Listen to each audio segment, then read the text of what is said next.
할렐루야. 좋으신 주님을 찬양합니다. 오늘도 우리 주님의 말씀으로 인하여서 새 힘을 얻는 귀한 시간 되기를 주님의 이름으로 축복합니다. 우리 그런 기대와 소망을 가지고 오늘 함께 읽으신 예레미야 46장의 말씀을 가지고 하나님의 은혜 나누도록 하겠습니다.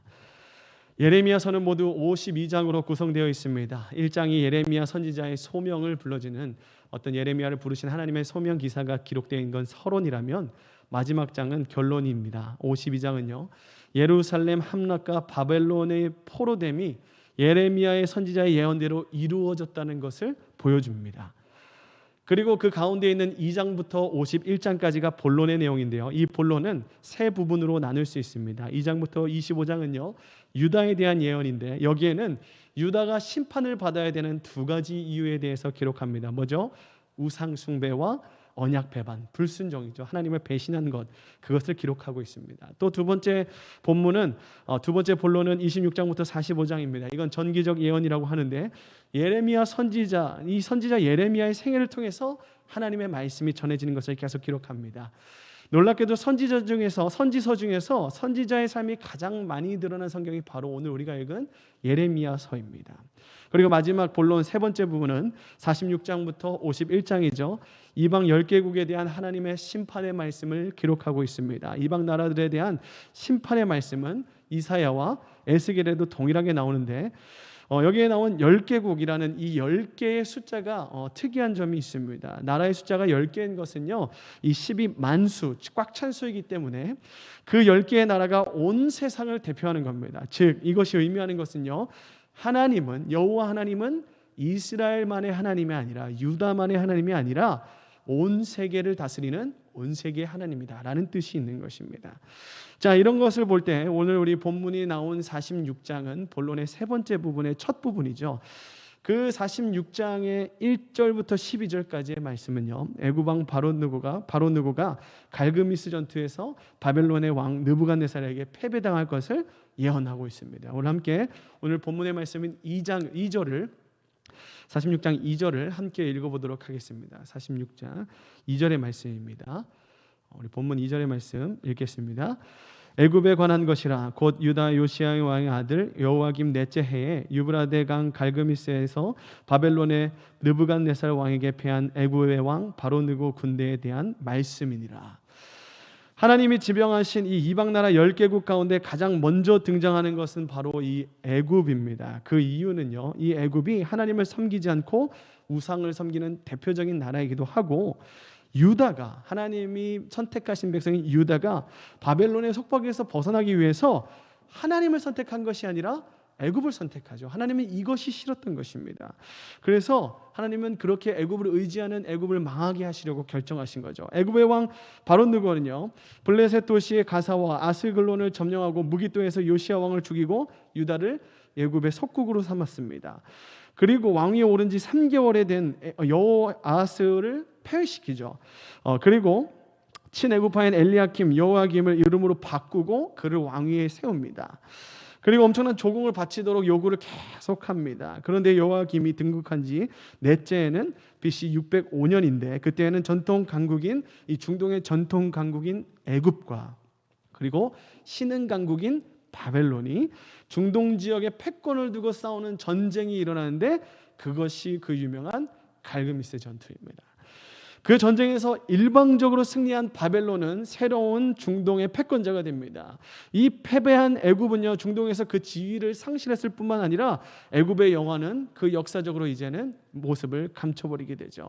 이 갈그미스 전투에서 승리한 이 바벨론은요, 그 여세를 몰아서 유다까지 쳐들어옵니다. 그래서 많은 포로를 잡아갔는데, 그 포로 중에 여러분들이 아실 만한 유명한 사람이 바로 다니엘입니다.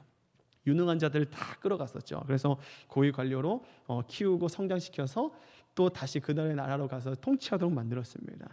우리 이어서 3절과 4절을 읽어보도록 하겠습니다. 시작. 너희는 작은 방패와 큰 방패를 예비하고 나가서 싸우라. 너희 기병이여 말에 안장을 지워 타며 투구를 쓰고 나서며 창을 갈며 갑옷을 입으라.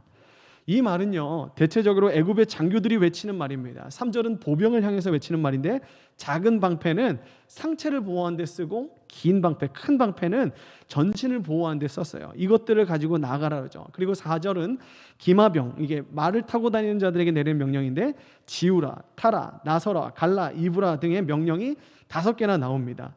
이것은 애굽이 막강한 전력을 자랑하고 이 전쟁에서 이미 이길 준비가 다 돼 있다라고 자신하고 있는 거예요. 우리 이어서 5절과 6절을 읽겠습니다. 시작.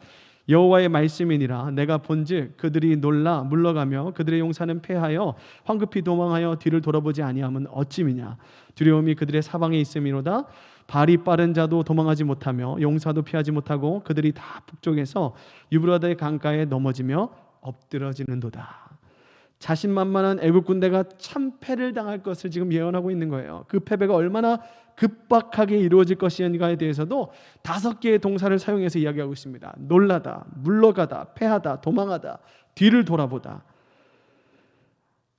이것은 아무리 그들의 발이 빨라도 다 사람들이 피하지 못하게 될 것이라고 말하고 있는 거예요. 바로의 군대는 스스로 강하다고 말하는데 이렇게 묘사합니다. 그들이 스스로 어떻게 묘사하냐면 이렇게 묘사합니다. 7절과 8절입니다. 우리 이어서 7절과 8절 읽어보겠습니다. 시작. 강의 물이 출렁임 같고 나일 강이 불어남 같은 자가 누구냐. 애굽은 나일 강이 불어남 같고 강이 출렁임 같도다. 그가 이르되 내가 일어나 땅을 덮어 성읍들과 그 주민을 멸할 것이라.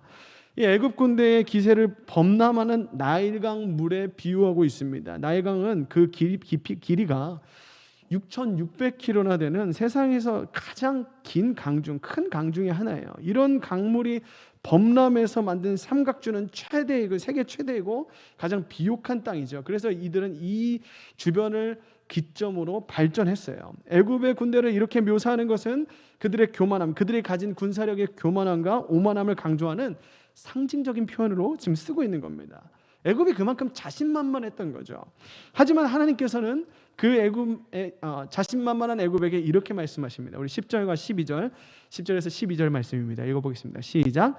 그날은 주 만군의 여호와께서 그의 대적에게 원수 갚는 보복일이라.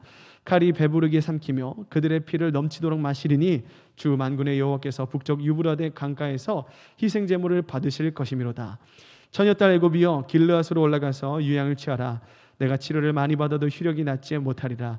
내 수치가 나라들에 들렀고 내 부르짖음은 땅에 가득하였나니 용사가 용사에 걸려 넘어져 둘이 함께 엎드러졌습니다. 애굽이 바벨론과의 이 갈그미스 전투에서 처참하게 패배되는 날을 본문에서 보니까 원수 갚는 보복일이라고 표현하고 있죠. 그때 길르앗으로 올라가서 유향을 가지고 오라고 하지만 백약이 무효할 것이라고 하십니다. 길르앗 유향은 치료제로 많이 쓰였던 것들이에요. 그것이 소용없다고 하는 것은 애굽이 회복될 수 없을 만큼 치명적인 데미지를 입게 될 것이라는 것을 의미하고 있는 겁니다. 실제로 갈그미스 전투는 애굽의 전 역사에 있어서 최고 또 최대의 전환점이 되는 전쟁 중에 하나입니다. 그 전쟁 이전에는 애굽은 막강한 힘을 가진 그 말 그대로 강대국이었어요. 그러나 이 전투 이후로는 그저 그렇게 평범한 나라 중에 하나가 되는 것입니다. 이게 하나님이 말씀하시고 이루신 그 결론이었어요. 우리 이어서 13절에서 28절의 말씀을 좀 이어서 보겠습니다. 바벨로니아 느부갓네살 왕이 애굽 본토를 침입해서 많은 성읍들을 약탈해서 정복할 것에 대해서 지금 예언하고 있는데 우리 13절 넘어서 14절만 한번 읽어보겠습니다. 시작. 너희는 애굽에 선포하며 믹돌과 높 다바네스에 선포하며 말하기를 너희는 굳건히 서서 준비하라. 내 사방이 칼에 삼키웠느니라. 믹돌과 놉은 애굽을 대표하는 도시였습니다. 이틀 전에 제가 지도에 보여주셨는데 그 위에 그 애굽의 북쪽 지역에 있는 비옥한 땅을 중점으로 두고 있는 두 곳이죠. 믹돌과 놉. 그리고 대표하는 도시였고 다바네스는요 유다 백성들이 자신의 안위를 위해서 물러났던 그 요새화된 그 성읍이었어요. 그런데 성읍 사방에서 칼이 들어와 이 도시를 무너지게 만들 것이라고 지금 예언하고 있는 거예요. 하나님께서 애굽이 심판당할 것을 이렇게 상세하게 각 도시마다 이름을 대가면서 애굽이 전역에 퍼진 것을 기억하시고 아시고 심판을 예고하고 계십니다. 그런데 여러분 여기서 잘 알아두셔야 될 거 있어요. 하나님이 이렇게 자세하게 말하는 이유가 있지 않겠습니까? 내가 너희를 확실하게 없애버릴 거다라는 메시지도 있지만 이것을 지금 들어야 되는 백성이 누구인지를 여러분 기억하셔야 됩니다. 이 메시지를 향해 지금 누구를 향해 있냐면 흩어져 있는 유다 백성들에게 향하고 있는 거예요. 근데 그들에게 멸망을 선포하고 있는 게 아니라 내가 지금 이렇게 디테일하게 애굽을 쪼개서 하고 싶은 게 있다라는 거예요. 뭐냐? 그렇게 하기 전에 너희가 나에게 돌아오라는 거예요.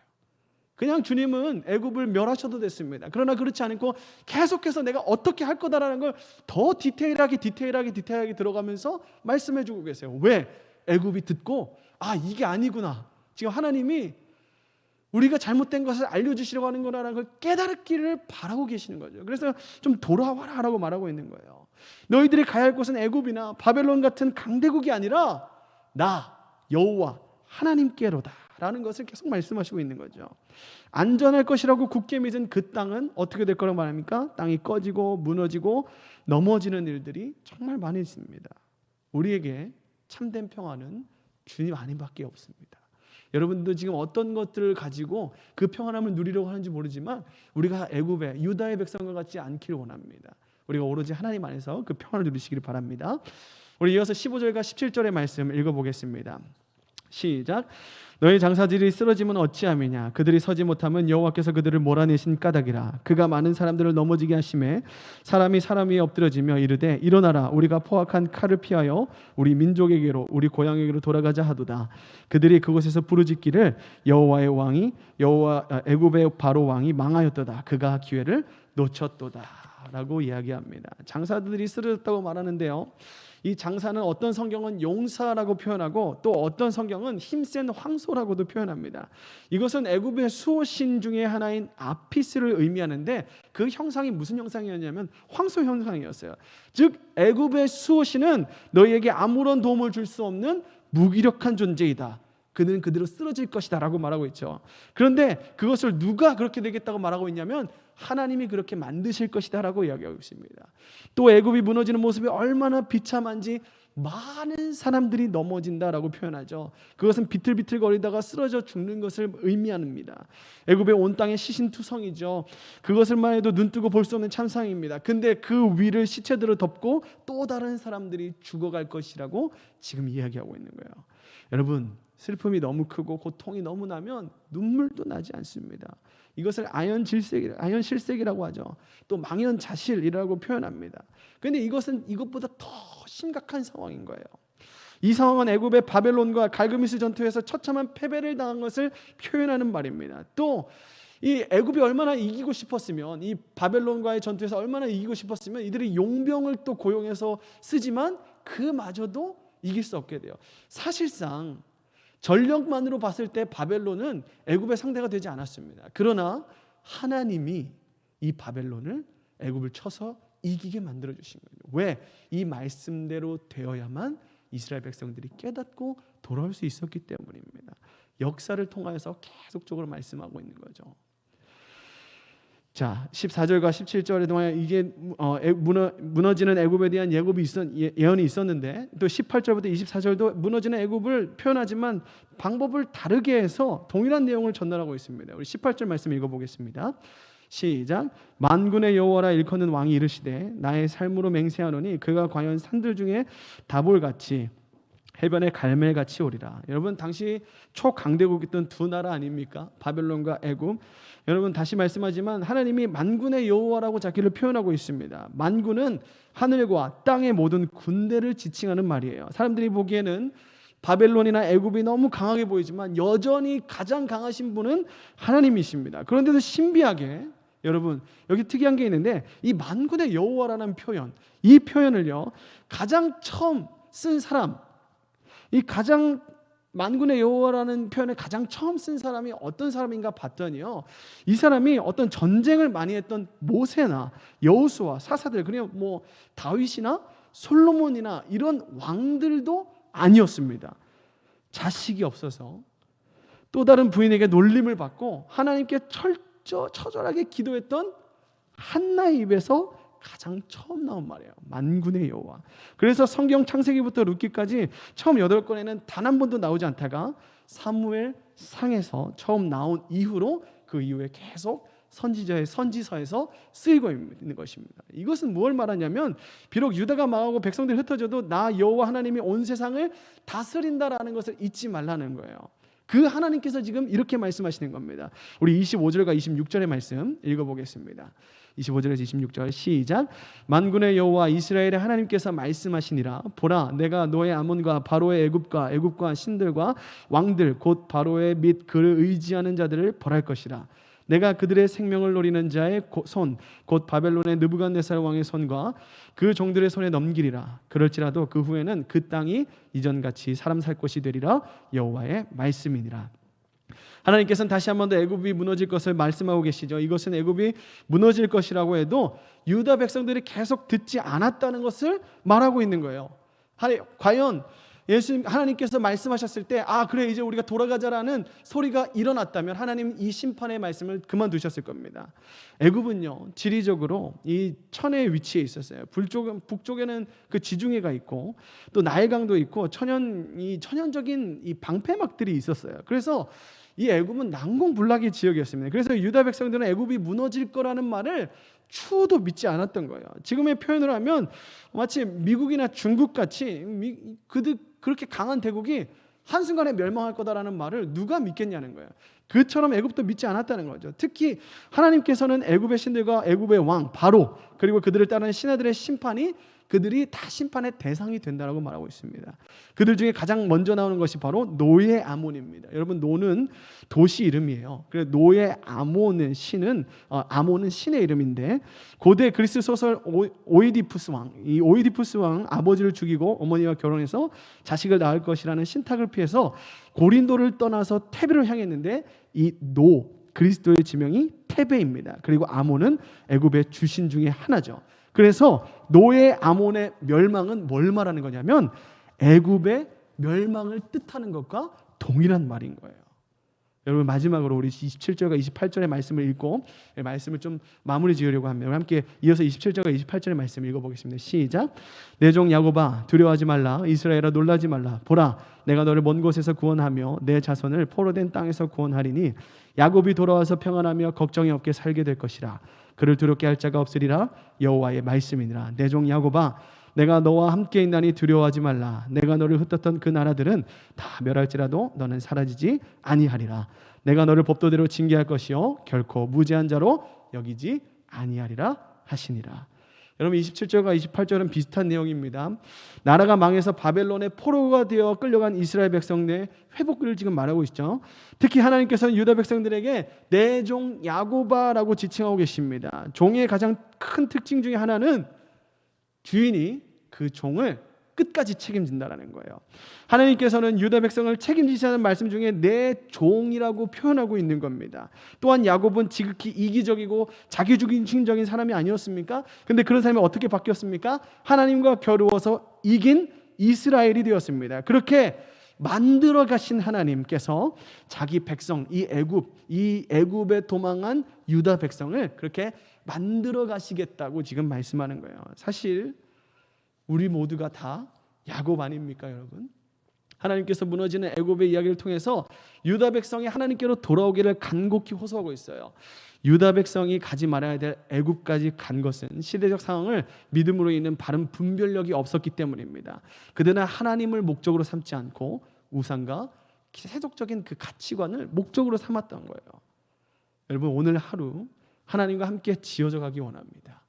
여러분들이 하나님께서 허락하신 가정과 일터와 삶의 자리에서 우리의 모든 상황을 믿음의 눈으로 바라보고 하나님의 선하시고 온전하시고 기뻐하시는 뜻을 분별하는 오늘 하루, 오늘 한 주가 되시기를 주님의 이름으로 축원합니다. 우리 함께 기도하시겠습니다. 예레미야서에서 심판의 내용이 계속 나올 때마다 우리가 기억해야 될 것이 있습니다. 그 심판의 메시지, 그 심판의 사인이 올 때마다 우리가 하나님께로 돌아갈 때구나라는 것을 기억하고 알아차리는 것입니다. 오늘 이 새벽에 기도하실 때 하나님 내게 주신 사인이 무엇인지 바라볼 수 있는 눈을 허락하시고 오늘 하루 더욱더 주님께로 가까이 가는 귀한 하루 되도록 주님 인도하여 주시옵소서. 우리 함께 주님의 이름으로 한번 부르짖고 기도하며 나가겠습니다. 부르짖습니다. 주여